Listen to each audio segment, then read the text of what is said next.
म्हणजे महेश, काहीतरी खूप मोठी गडबड आहे. 3 ठिकाणी एकच व्यक्ती. कोमल सावंत. बोलता बोलता अभि खिडकीजवळ गेला. कोमल सावंत. कोमल नक्की गेली तरी कुठे?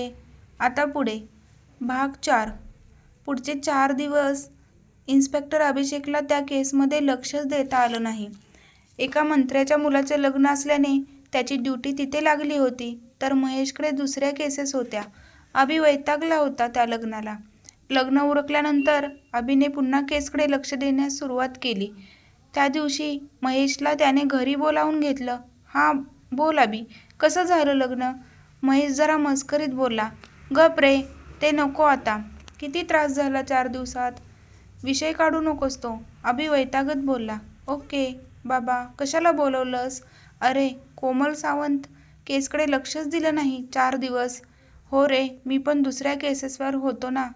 पुण्याला गेलो होतो ना. " "नवीन केस? " "हो. तिथे एक बेवारस प्रेत सापडलं. " "मग ते पुणे पोलिसांचं काम आहे ना. " "हां, पण माझा मित्र आहे ना, पुणे फॉरेन्सिक एक्सपर्ट. त्याने मला बोलावून घेतलं. माझी केस नाही ती. " "ठीक आहे, ते जाऊ दे. आपल्या केसमध्ये काही आहे का? तुझ्या एक गोष्ट लक्षात आली का? " "कोणती? " "तू त्या सावंतला सांगितलं होतंस ना मीडियामध्ये सांगायला. मग अजून मीडियात, न्यूजमध्ये काहीच आलं नाही. पुन्हा 4 दिवसात त्याने कॉलसुद्धा केला नाही. " अभिला पटलं ते. "मला वाटते त्यांनी मीडियात काही सांगितलंच नसेल कदाचित. May be. ठीक आहे, उद्या जाऊ त्यांच्या घरी. चल आता. " "मी जातो माझ्या घरी" म्हणत महेश घरी गेला. सकाळीच त्या दोघांनी सावंतांचे घर गाठले. तर घरी फक्त मिसेस सावंत. अभिला जरा विचित्र वाटलं. "तुमची मुलगी गायब आहे. कोणालाच टेन्शन नाही का? " महेश मिसेस सावंतांना बोलला. "तसं नाही, पण ऑफिसला तर जावेच लागेल ना. " महेश त्यावर काय बोलणार? "बरं, इट्स ओके. मिस्टर सावंतांना मी ही गोष्ट मीडियामध्ये कळवायला सांगितलं होतं. मग अजून तशी न्यूज कशी नाही पेपर्समध्ये? " त्यावर मिसेस सावंत गप्प झाल्या. अभि आणि महेश एकमेकांकडे पाहू लागले. काय समजायचे नक्की? इतक्यात राहुल आला. "हाय इन्स्पेक्टर. काही समजलं का कोमलबद्दल? " एकदम टेन्शन फ्री माइंडमध्ये होता राहुल. अभिच्या नजरेतून सुटलं नाही ते. "हां, ते शोधतो आम्ही. पण ही न्यूज अजून बाहेर कशी नाही? तुमचं लग्न म्हणजे मीडियासाठी मोठा इव्हेंट होता. आणि कोमल गायब आहे, ते मीडियाला कसं माहीत नाही अजून? " राहुल मिसेस सावंतकडे पाहू लागला. अभिला कळलं ते. "काय झाले? " महेशने विचारलं. राहुलने सगळी कहाणी सांगितली. "मीडियामध्ये कोमल हरवली आहे हे सांगितलं तर बदनामी होईल. बिझनेस शेअर्सवर परिणाम होईल. सगळीकडे गोष्ट पसरेल. म्हणून काजलनं सुचवलं की कोमलला काही दिवसांसाठी परदेशात गेली आहे असं सांगावं. आणि म्हणून मीडियामध्ये अशी काही गडबड नव्हती. " अभिने डोक्याला हात लावला. काय माणसं आहेत ही? जवळच्या व्यक्तीपेक्षा बिझनेस शेअर्स त्यांना जास्त महत्त्वाचे वाटतात. माणुसकी काय असते ते यांना माहीत नसेल बहुधा. अभि मनातल्या मनात बोलला. "Okay then. मिस्टर सावंत आले की मला भेटायला यायला सांगा" म्हणत दोघे बाहेर पडले. "काय यार, जरा विचित्रच आहे. कोणालाच टेन्शन नाही" अभि म्हणाला. "बरोबर आहे, ऑफिस बंद ठेवून चालत नाही. तरीसुद्धा सावंत जरा विचित्र वागत आहे ना. सुरुवातीला काळजी वाटायची त्याला. आता काही नाही. काय करायचे? बघू, संध्याकाळी येतील ना ते, तेव्हा विचारू काय ते. चल, मी पुणेला चाललो आहे. तू भेट त्यांना. काय बोलले ते सांग. " "पुण्याला कशाला? " "अरे ती केस, बेवारस प्रेत. माझी केस नसली तरी केस इंटरेस्टिंग आहे. काय एवढं त्यात? " महेश खाली बसला सांगायला. "मी पुण्याला गेलेलो. काही काम होतं म्हणून. तर माझा मित्र आहे ना आनंद, तर त्याने मला बोलवलं होतं. एक प्रेत सापडलं होतं. अंगावर एकही कपडा नाही. त्याची ओळख कशी पटणार? चेहरा नीट होता म्हणून. परंतु तो पुण्यातला नाही हे स्पष्ट आहे. कारण त्या दिवसात कोणीच हरवल्याची तक्रार नाही. पूर्ण पुण्यातील पोलीस चौकीत त्याचा फोटो पाठवला होता, तरी त्याची काही ओळख नाही. शिवाय काही दिवसाआधी एक गाडी देखील सापडली. तिचा नंबर सोलापूरचा आहे. कमाल आहे ना अगदी.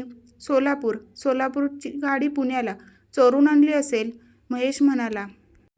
"ठीक आहे, तू जाऊन ये पुण्याला" अभि म्हणाला. महेश निघाला आणि अभि पुन्हा कोमलच्या केसमध्ये डोकं घालू लागला.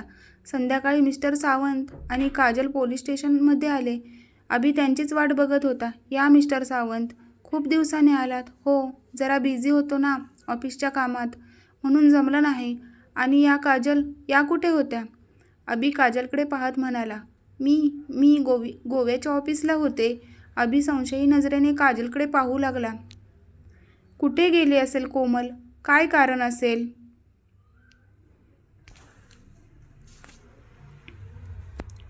अहो, पण ऑफिसचं काम. बरं बरं, ठीक आहे. काजलचं वाक्य मध्येच तोडत अभि बोलला. मी पण जरा दुसऱ्या कामात बिझी होतो, तर आता पुन्हा चौकशी सुरू करणार आहे. कोमल सावंत ती हरवली नाही, तर तिचे कोणीतरी अपहरण केलं आहे, हे तुम्हालाही कळलं असेल. दोघांनीही होकारार्थी मान हलवली. तर तुमचा संशय कोणावर आहे का? किंवा तिचे कोणी शत्रू वगैरे, कोणाबरोबर भांडण? आणि तुम्हाला कोणाचा फोन आलेला का पैशांसाठी? नाही इन्स्पेक्टर, कोणताच फोन आला नाही. तशी कोमल जरा रागीट स्वभावाची होती. राग लवकर येतो तिला. हल्ली 2 भांडणं झाली तिची कोणाबरोबर. एक ऑफिसमधला होता दीपेश नावाचा, आणि दुसरा अमित, त्यांच्या ग्रुपमधला. दीपेशवर आम्ही केस केली होती. त्याला 1 दिवस ठेवलं होतं पोलीस स्टेशनमध्ये. आणि अमित तर असाच एकतर्फी प्रेम करायचा तिच्यावर, म्हणून भांडण झालं होतं. अभिने दोघांचे पत्ते घेतले. सावंत आणि काजलला घरी जाण्यास सांगितले. दीपेशचं घर जवळच होतं. पहिला अभि तिथेच गेला. घराला कुलूप. शेजारी विचारपूस केली तेव्हा कळलं की आई वडिलांना 2 आठवड्याआधीच गावाला पाठवलं त्याने. शिवाय 5 दिवसापासून तोही गायब आहे. अभिला यात गडबड वाटली. त्याचा फोटो मिळवण्यासाठी तो ऑफिसमध्ये गेला. दीपेशची चौकशीही केली. सगळी माहिती गोळा करून तो आता अमितकडे निघाला. हाय, मी इन्स्पेक्टर अभिषेक. आम्ही तिथेच राहतो ना? अभिने दरवाजा उघडल्या उघडल्या प्रश्न विचारला. अमितची आई समोर होती. हो, आम्ही तिथेच राहतो. Any problem inspector? मी आत येऊ का? जरा चौकशी करायची होती. या आत. अमितच्या आईने त्याला घरात घेतलं. हां, बोला इन्स्पेक्टर, काय विचारायचे आहे आणि कशाबद्दल? अमित आहे का घरात? नाही, तो मुंबईत नाही. पण तो कशाला हवा आहे तुम्हाला? अभि त्यांच्याकडे बघत राहिला. तुमची फॅमिली आणि सावंतांची फॅमिली खूप क्लोज रिलेशनमध्ये आहात ना? अभिने त्यांना विचारलं. हो, अमितचे वडील आणि मिस्टर सावंत हे बिझनेस फ्रेंड आहेत, म्हणून मिसेस सावंत, त्यांच्या मुली, मिस्टर सावंत यांचे येणे जाणे असते आमच्याकडे. मग तुम्हाला कोमलबाबत माहीत असेल खरं कारण? हो, कळलं मला. पण तुम्हाला अमित का हवा आहे? चौकशी. अमितचं भांडण झालं होतं ना कोमलबरोबर, एकतर्फी प्रेम, माहीत आहे ना तुम्हाला? ते ऐकून त्यांची मान खाली झुकली. त्यासाठी आलो आहे मी. अमित कुठे आहे आता? अमित मुंबईत नसतो तेव्हापासून. सोलापूरला आमचे एक ऑफिस आहे, तिथे असतो तो. म्हणजे मुंबईत येतच नाही का कधी? येतो, पण कधी कधी. शेवटचा कधी आला होता? 1 महिना झाला असेल. म्हणजे कोमल हरवण्याच्या खूप आधीपासून अमित मुंबईत नाही.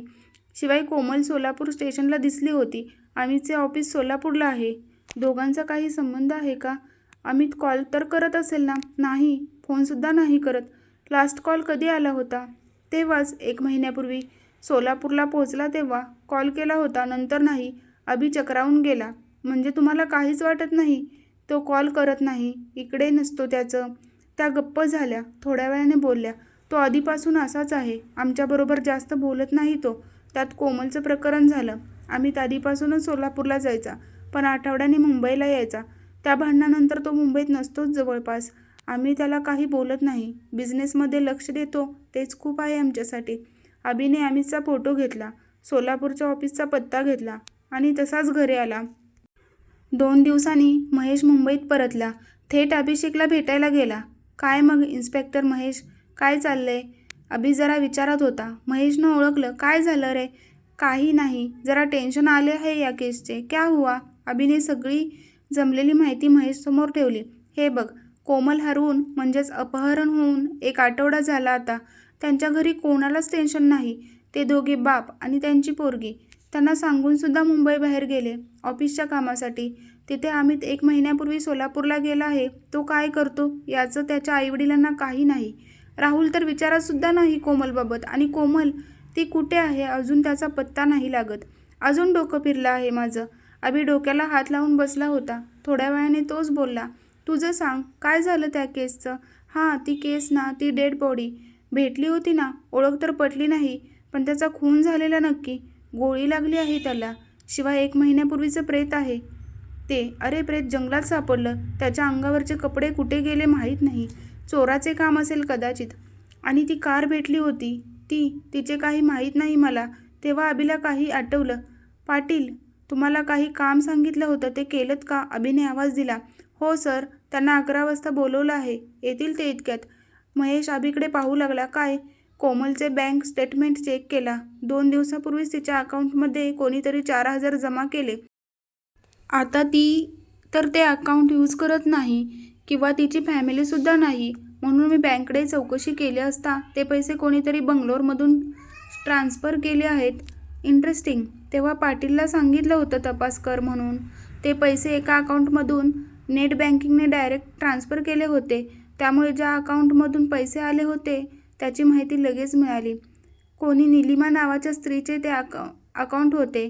त्यांना कॉन्टॅक्ट केला असता त्या बंगलोरला होत्या. तर त्यांना मुंबईत बोलावून घेतलं अभिषेकने. कोणी केलं असेल अपहरण आणि कोणाचा मृतदेह असेल तो? कोणी गोळी मारली असेल त्याला? पाहूया पुढच्या भागात.